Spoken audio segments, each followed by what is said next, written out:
The hallway was quiet, cold, and smelled like metal.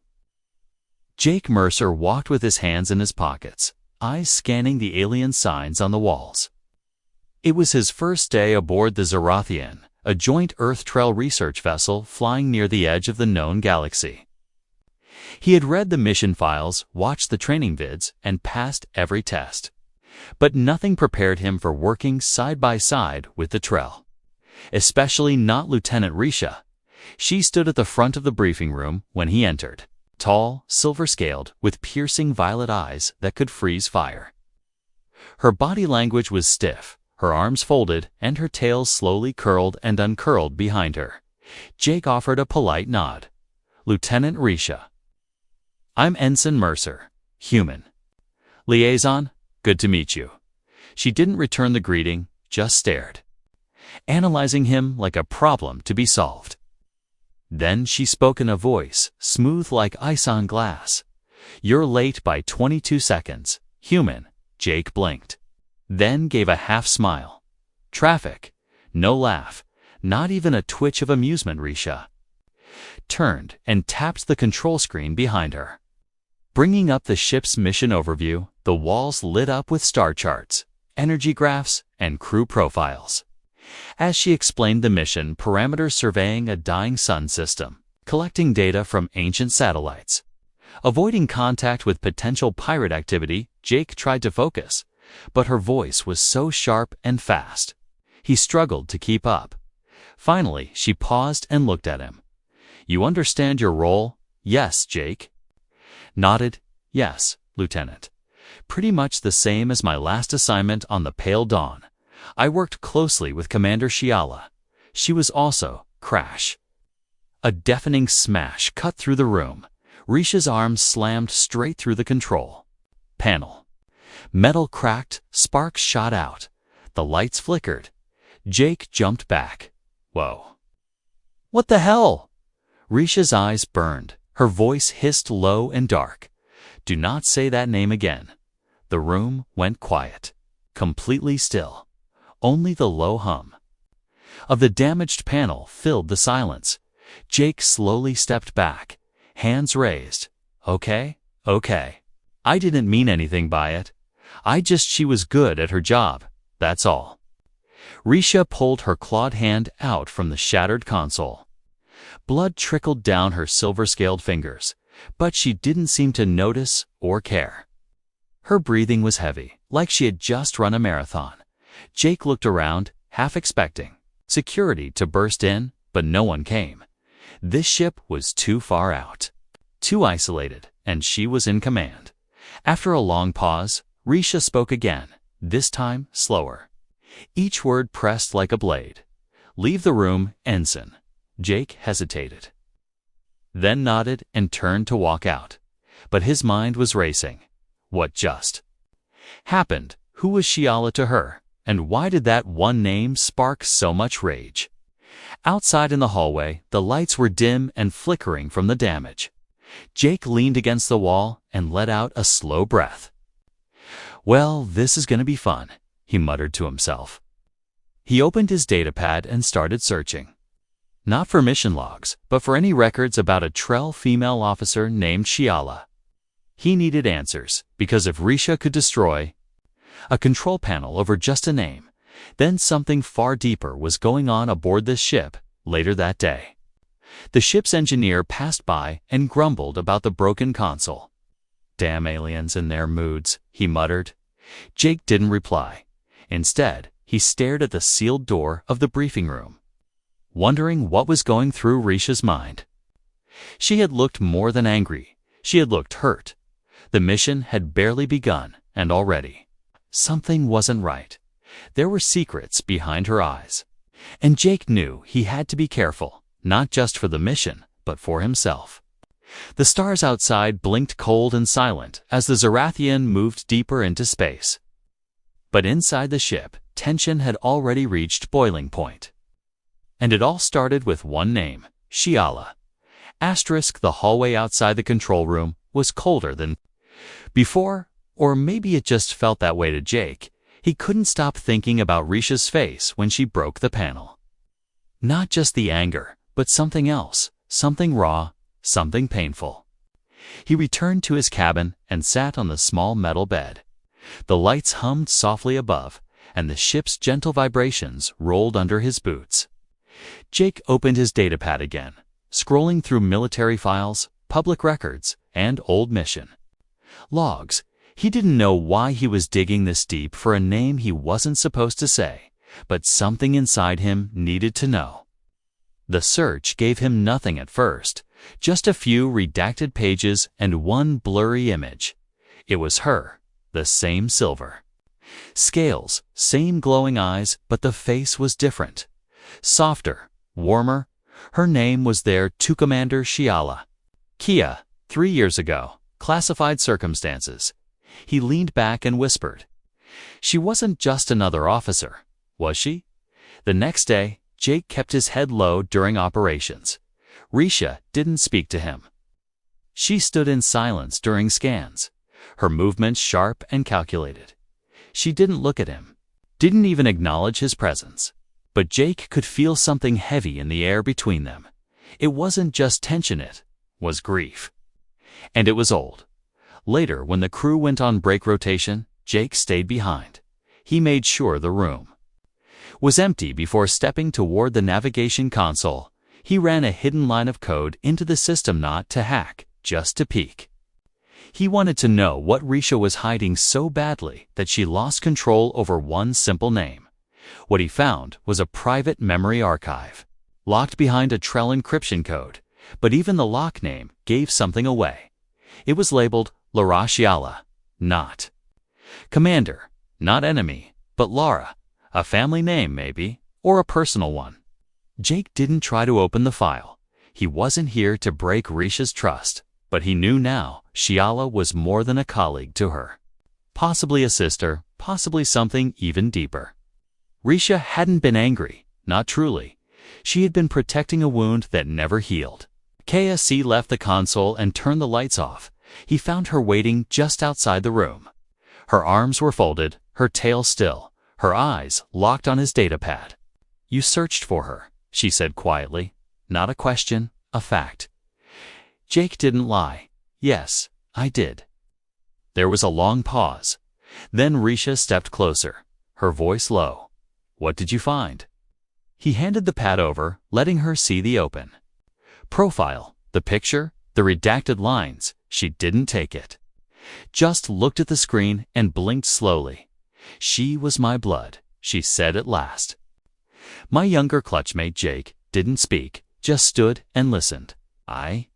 Risha's voice cracked for the first time. "She died because of our command. They told us it was her duty to serve the cause.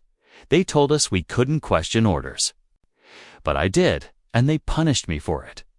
Jake waited, unsure if he should respond. But then he said softly, "I didn't mean to hurt you by saying her name."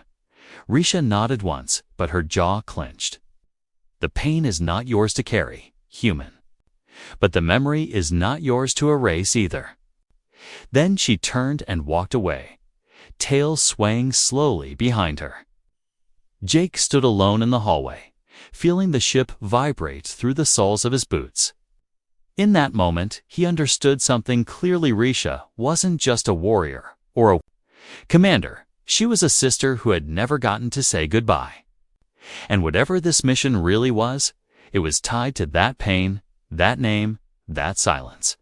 He looked at the stars through the small window beside him, wondering what secrets still floated out there in the dark, and how many of them Risha had buried behind her silver eyes. And for the first time, Jake didn't just want to finish the mission, he wanted to uncover the truth. Jake couldn't sleep that night. The hum of the ship was steady, but his thoughts were not. Every time he closed his eyes, he saw Risha's hand breaking through metal. Her face filled with rage and sorrow. That kind of pain didn't fade quickly, and now he had stepped straight into it. By morning, the ship had changed course. They were heading toward a derelict satellite orbiting a dying gas giant. The official mission was to retrieve old data cores, but Jake felt something else. A strange pull beneath the surface, like the ship itself was hiding a second purpose. Risha hadn't spoken a word to him since their hallway talk. But she hadn't reported him either. That silence spoke louder than orders. She hadn't forgiven him, but she had allowed him to stay close. Later that day, Jake entered the secondary control chamber to reroute energy from the engine core. He didn't expect to find Risha already there. Her back was to him, her hands moving across the screen with careful grace. She didn't turn when he stepped in. "I'm not here to fight," he said softly. "You're not here to fix things either," she replied, her voice cold. "I just want to understand," Jake said, stepping closer. Not the files, not the mission that made her pause for a second. Her claws stopped tapping, and she turned to look at him. Something strange in her eyes, not hate, not anger, something like exhaustion. "There is a room I haven't entered in 2 years," she said. "Not since she died." Jake stayed quiet. Letting her speak on her own terms, she left something behind. Risha continued, "But I was too afraid to face it." "Maybe you don't have to face it alone," Jake offered. That moment held, heavy and still, until Risha let out a long breath. "Fine, come." She led him down a narrow corridor few used, lights flickering above. Their boots echoed on the metal floor until they reached a locked door. Her claw pressed to the panel, and it slid open with a sharp hiss. Inside, the room was dark, lit only by a blue glow from an old hologram in the corner. Dust hung in the air, thick like fog. The walls were covered in diagrams, maps, personal notes in Trell script. At the center of the room stood a small pedestal, and on it rested a device round, cracked, ancient-looking. Risha walked to it slowly, her hands trembling as she picked it up. "She recorded this before her last mission," she said, voice tight. "I've never watched it." She looked at Jake, unsure, then placed the device on the console and activated it. A soft voice filled the room. The hologram lit up, and a figure appeared, a younger version of Risha, but smiling, softer. "It was Shiala, if you're seeing this," her voice said.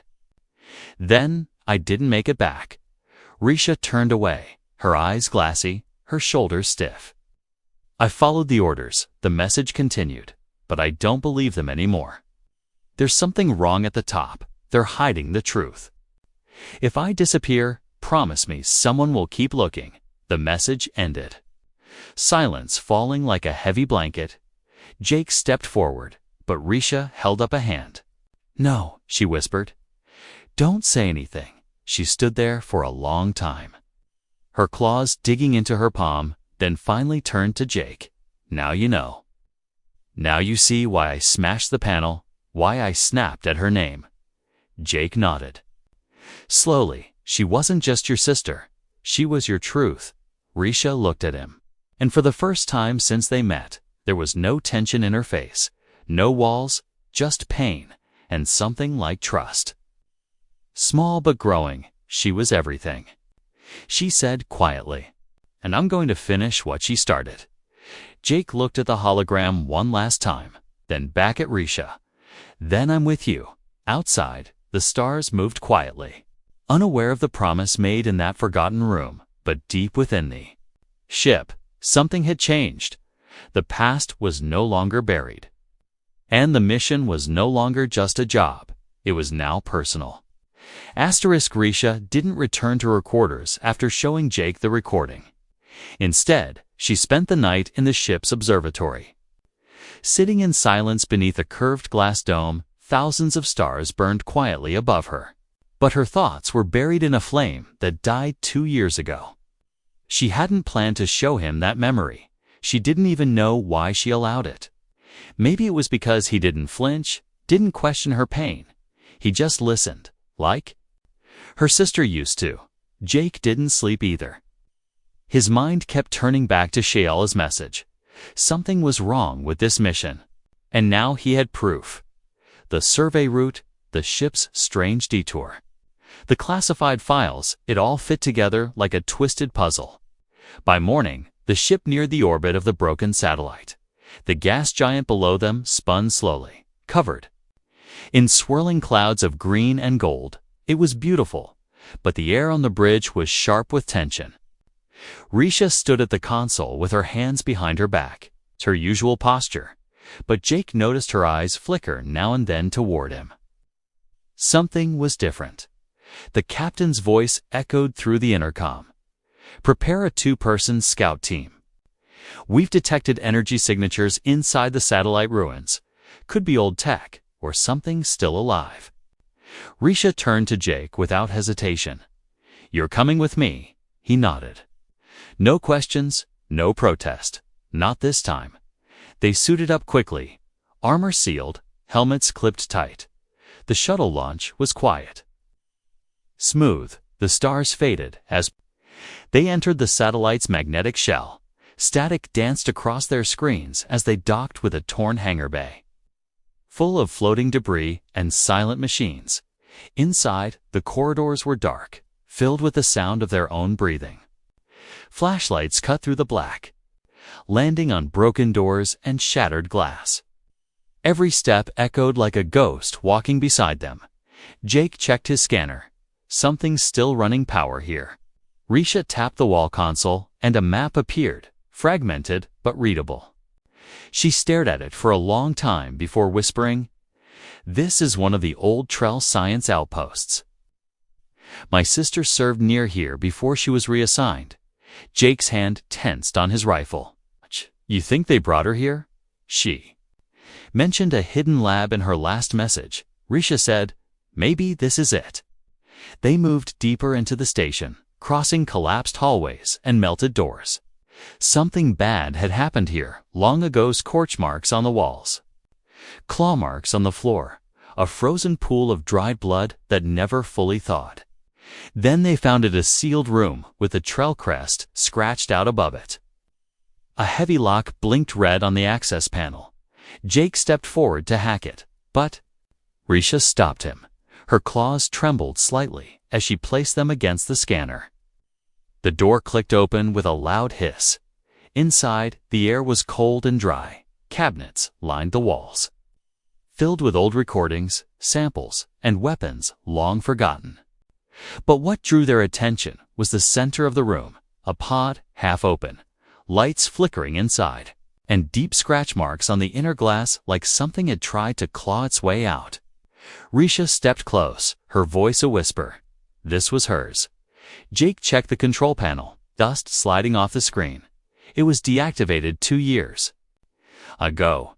Her name still coded in. A deep silence followed. Risha didn't move, didn't speak, but her body began to shake. Jake thought she was cold until he realized she was holding back tears. "Again, she didn't die in battle," she whispered. "They tested on her here." Jake stepped beside her, his hand resting gently on her shoulder armor.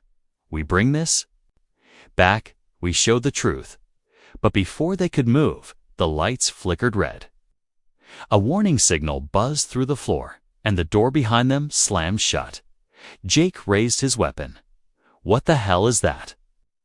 From the back of the room, a faint mechanical worry began. Something waking up. Something that had been asleep too long. Risha's eyes narrowed. "We were never supposed to find this room." The sound grew louder, metal shifting, claws dragging across the floor. Jake glanced at her, his voice tight. "You said you weren't afraid anymore." "I'm not," she answered, drawing her blade, "but I'm angry." And in the red light of the sealed lab, surrounded by the ghosts of a broken truth, Risha and Jake prepared to face whatever secret the Trell Empire had buried with her sister. The sound in the sealed lab grew louder, like metal breathing. Something alive, something old. Jake held his weapon tight, his finger brushing the trigger. Risha stood firm beside him, her blade humming with energy, but her eyes stayed locked. "On the half-open pod," she whispered, "whatever they made here, it might not even remember who it was." Then the machine stepped out of the darkness. It was tall, built from the same tech used in Trell battlesuits, but this one was twisted. Its frame was scorched, its limbs too long, wires hung like veins. And where a face should have been, there was only a cracked mirror mask, reflecting their shocked faces back at them. It moved slowly, like it was confused, and its voice was broken. Half digital, half flesh. Unit, Leia. Active, Risha. Stepped forward, breath caught in her throat. No. No, that's not her. But the machine tilted its head and spoke again, softer this time. Lara? Jake's heart dropped. It knew her name. Risha froze, her weapon lowering just an inch. She was turned into this. The lab shook as the machine staggered forward, sparks jumping from its joints. Pain. Orders. Escape. Terminated. It wasn't attacking, it was breaking. Not just physically, but mentally.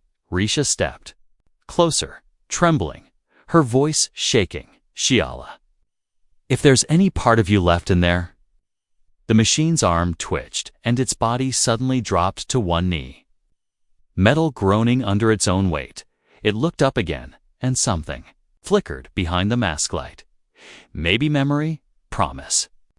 You finish what I started, it said, and then the power in the lab surged, alarms blared, and fire burst from the console behind them. Jake grabbed Risha and pulled her back, shouting, "It's overloading, we have to go now." The machine didn't follow. It stayed kneeling, hands on the floor, whispering words in a broken voice. The door blew open with a loud hiss, heat pouring into the hallway. Risha turned one last time, eyes wet, and nodded to the figure in the fire. "I promise," she said. They ran, sprinting through the collapsing halls, metal falling around them, pipes bursting. The satellite was falling apart, as if it had been waiting for this moment, for the truth to burn down with it. Jake's helmet cracked from falling debris, but he pushed forward. Risha grabbed his arm and pulled him through the last airlock just as the satellite's core exploded. Behind them, their shuttle launched out of the docking bay in flames. Spinning through the clouded sky of the gas giant, Jake fought to regain control, alarms blaring in his ears. "Pull up. Pull up systems offline manual override," he yelled. Risha slammed her claw onto the control pad, sparks flying. The engines kicked in just enough to lift them out of the gravity well. They soared back toward the Zarathian, bruised, burned, and alive. In the medbay, Jake sat with his jacket scorched and his hands shaking. Risha stood in silence, staring at the small metal piece she had grabbed before leaving the lab. A fragment of the pod's ID tag, engraved with her sister's name. Jake finally spoke, voice quiet, what she became. It wasn't her fault. Risha nodded slowly. No. It was theirs. Now they had proof, a story, a memory that couldn't be erased anymore. But more than that, Risha had found what she never expected, her sister's final request. Not revenge, but truth. Jake leaned back, looking up at the cold ceiling. So what now? Risha looked down at the tag in her claws, then at him. Her voice was steady. Now we show the galaxy what they did to her. Asterisk. The stars outside the Zarathian looked the same as always, cold and distant, but everything inside the ship had changed. Jake sat at the table in the dim-lit mess hall, staring at the small pod tag Risha had placed between them. Her sister's name, carved into burnt metal, felt heavier than a mountain. Risha didn't sit. She paced slowly, her tail low, her armor scorched but untouched. She hadn't spoken much since they returned. Not to the crew, not to command, not even to him. But Jake could see it in her. Something had snapped into focus. A plan was building. Command called again. Jake said carefully, "They want a report." "I sent them one," Risha replied without turning. "A clean one." Jake raised an eyebrow. "Clean?" "No mention of the lab," she said. "No mention of her or what they did to her body." He leaned forward, confused. "I thought we were going public." She stopped pacing, eyes glowing faintly. "We are, but not their way." Jake's chest tightened. Then how? She turned, calm and cold.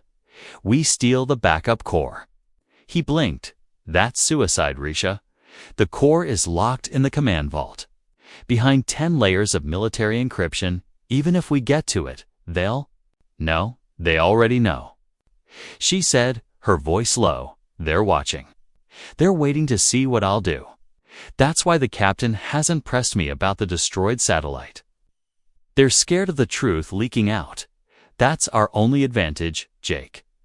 Let out a long breath. He hated that she was right. If we're going to do this, we'll need help. She nodded once. I know who. Later that night, they met in one of the unused drone bays. It was dark and smelled like burnt oil. Waiting in the corner was an old technician named Brenna, short, thick-bearded human with grease-stained fingers and eyes that missed nothing. Why me? Bryn asked without smiling. You got the whole damn crew.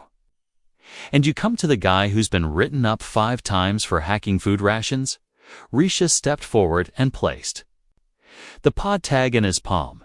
Bryn looked down at the name, then back up at her face. Oh, he said softly. This is about that mission. Jake said nothing, letting the silence speak. Bryn turned the tag in his hand, then nodded. All right, I'm in. But if this goes sideways, you two better have a plan to vanish, because they'll wipe your names off every registry from Earth to the edge of the belt. They started that same night. Bryn began cutting into the vault's outer systems using old maintenance codes Risha once memorized when she was still trusted. The job wasn't quick. The vault was locked behind not just firewalls, but living AI watchers that reported every blink of abnormal access. One mistake, and it would all be over. Jake stood guard outside, while Risha and Bryn worked his hands. Were sweating, even in the cold. He could hear footsteps above, voices in the distance. Each sound made him grip his weapon tighter. Then Risha whispered through comms. We're in. Jake slipped inside, heart pounding. Inside the vault was a glowing data core pulsing gently like a living heart. It was the size of a helmet and, cold to the touch, Risha held it like it was sacred. This has everything, she said. All the orders. The experiment files, the names, the death logs. Bryn chuckled darkly. This thing could bring down the entire Trell Council, if it got into the right hands. Jake asked quietly, Do we have those hands? Risha stared at the core, her voice firm. We will. But before they could leave, the lights snapped on. A voice echoed through the vault, smooth and cold. You shouldn't have done that, Jake. Turned fast, weapon raised. The captain stood there with 2 armed guards. Eyes sharp, face unreadable. Risha stepped in front of Jake, the core in her claws. This isn't your truth to bury anymore. The captain didn't smile, didn't blink. You have no idea what you've started, but Risha did, and she didn't plan on stopping now. No one moved, not for a full 10 seconds. The vault was silent, but the tension was screaming through the air. Risha gripped the data core close to her chest. Jake kept his weapon raised. The guards' rifles pointed straight at him. Bryn held his breath like it might be his last. The captain took one slow step forward. Lieutenant Risha, put the core down, walk away, and this stays between us. But Risha didn't move. Her voice came steady, sharp. You turned my sister into a test subject. You erased her name, and now you want to erase the truth, she volunteered. The captain replied. Cold and smooth like stone, she gave herself to the project. No, Risha said, her claws tightening.